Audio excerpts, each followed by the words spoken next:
사랑하고 존경하는 국민 여러분, 김영주 전원위원회 의장님, 그리고 선배 동료 의원 여러분, 인천 소래포구를 지역구로 두고 있는 맹성규입니다.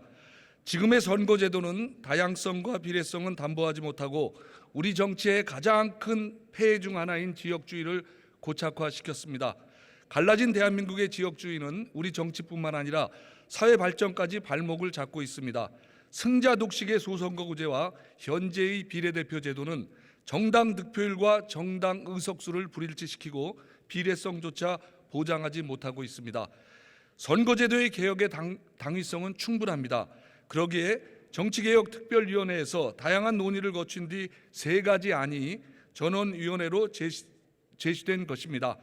이 안이 마련되기까지 국회의장님과 남인승 정개특위위원장님을 비롯한 특위위원 여러분, 그리고 많은 의원님들께서 수고해 주셨습니다. 감사드립니다. 저는 전원위에 제안된 3가지 안에 대해 기본적으로 동의하고 국회 논의를 거쳐 합의안이 만들어지기를 기대합니다.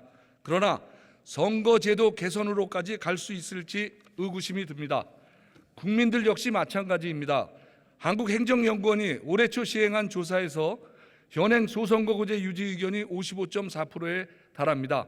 선거제 개혁의 당위성은 충분한데 왜 문제점 많은 지금의 제도를 선호하는 것일까요? 아마도 국회를 신뢰하지 않아서 이번에도 그냥 논의만 하고 양당의 이익에 맞추어 봉합될 것이라고 보기 때문이라고 생각합니다.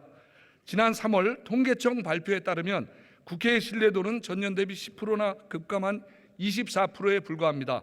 정부기관 중 꼴찌가 몇 년째인지도 모릅니다. 게다가 국민들은 국회가 자기 밥그릇 챙기기에만 진심이라고 생각합니다. 당장 선거구 획정만 봐도 그렇습니다. 공직선거법에는 선거구를 선거 1년 전까지 확정해야 한다고 규정하고 있지만 20대 총선은 42일 전, 21대 총선은 39일 전에야 선거구가 획정되었습니다. 유리하도록 선거구를 조정하다 보니 비례대표제의 이해타산을 따지다 보니 선거법 개정은 지연되었습니다. 이런 상황에서 정치 신인들은 자기가 출마할 지역구를 선거 2달 전에야 겨우 알 수가 있습니다. 총선과 대선이 끝나고 나면 여야는 공수만 바뀔 뿐 똑같은 행태를 반복해 왔습니다. 국회법에 의장 선출을 명시해 놓았지만 2000년 이후 최소 6일에서 최대 44일 동안 국회는 개점 휴업 상태에 있었습니다. 상임위원장 선출은 더 심각합니다. 2000년 이후 최소 14일에서 88일까지 상임위는 열리지도 못했습니다. 대선 이후 여야는 항상 공수를 받고 산하기관장의 임기 문제와 관련해 알박기냐 임기 보장이냐를 놓고 격돌하고 인사청문회 제도와 관련해서는 신상에 관한 것은 비공개로 하자, 신상은 국민의 알 권리다를 놓고 주장을 서로 반복합니다. 국회가 국민들로부터 신뢰를 얻으려면 이러한 갈등 요소부터 줄일 수 있는 조치를 취해야 합니다. 그러나 우리는 그렇지 못했습니다. 이러한 일이 반복적으로 발생하다 보니 국민 다수는 국회의 선거제도 개혁 역시 진심이라고 생각하지 않습니다. 그럼에도 불구하고 선거제도 개혁은 다양성과 비례성 그리고 지역주의 타파를 위해 꼭 필요합니다. 존경하는 국민 여러분, 지금 대한민국은 합계 출산율 0.78의 인구 소멸 위기에 직면해 있습니다. 미래를 논의해야 합니다. 연금 개혁을 통한 세대 간 형평성 문제, 기후위기 속 환경과 조화를 이루는 지속가능한 성장 문제, 미중 갈등의 고도화에 한반도의 항구적 평화체제를 구축하는 문제 등 우리가 해결해야 할 과제가 산적해 있습니다. 머리를 맞대고 대한민국의 미래를 논의해야 합니다. 그러나 현실은 어떻습니까? 국회의원들이 머리를 써서 우리 미래를 걱정해야 하는데 몸을 써서 피곤해지고 있습니다. 현행 승자 독식의 소선거구제 하에서는 선거구에 매몰되어 새벽에 관광버스에 인사드리고 종일 각종 행사에 참여합니다. 가끔 회의가 들기도 하지만 최선을 다한다는 마음으로 지역 활동을 하고 있습니다.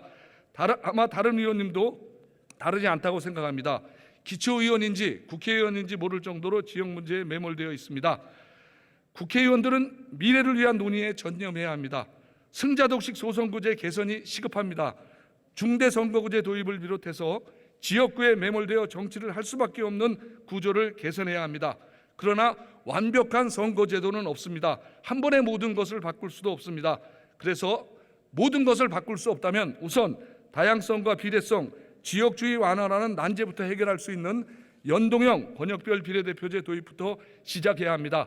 권역별 비례대표제 도입은 영남과 호남의 지역주의 구도를 기반으로 하는 양극단의 대립정치 폐해를 개선하는 데 도움이 될 것입니다. 위성정당의 논란이 없는 연동형 권역비례제를 도입한다면 양당 독점이 아닌 다양한 정당의 공간이 만들어질 수 있습니다.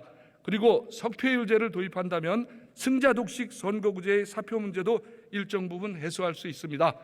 여기에 정당의 후보자의 순서까지 결정해 유권자의 투표권을 제한하는 폐쇄형 명부제를 여성, 청년, 장애인 등에 대하여 우선권을 부여하는 개방형 명부제로 개선한다면 다양성 역시 보장할 수 있습니다.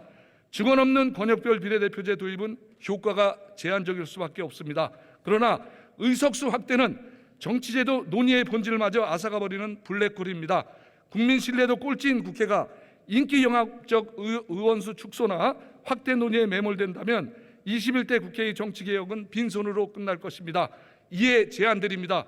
의석수 확대 없이 권역별 비례대표제의 취지를 살리기 위해서는 기득권을 내려놓아야 합니다. 정치적 유불리를 따르지 말고 지역구 의원 축소까지를 포함한 권역별 비례제 도입을 논의해 보아야 합니다. 존경하는 국민 여러분, 그동안 정치개혁에 대한 오랜 논의가 있었지만 성과를 거두지 못한 것은 너무나 많은 것을 이루려고 거대 담론에 빠져 있었기 때문이 아닌가 싶습니다. 선거제도 개혁, 정치개혁의 정답은 없습니다. 각자가 주장하는 바를 모두 담을 수도 없습니다. 그러나 지역주의 구도를 완화하고 비례성과 다양성을 담보하는 연동형 권역별 비례대표제라는 성과를 거둘 수만 있다면 21대 국회는 정치개혁에 있어 가장 성공한 국회로 기억에 남을 것입니다. 경청해 주셔서 감사합니다.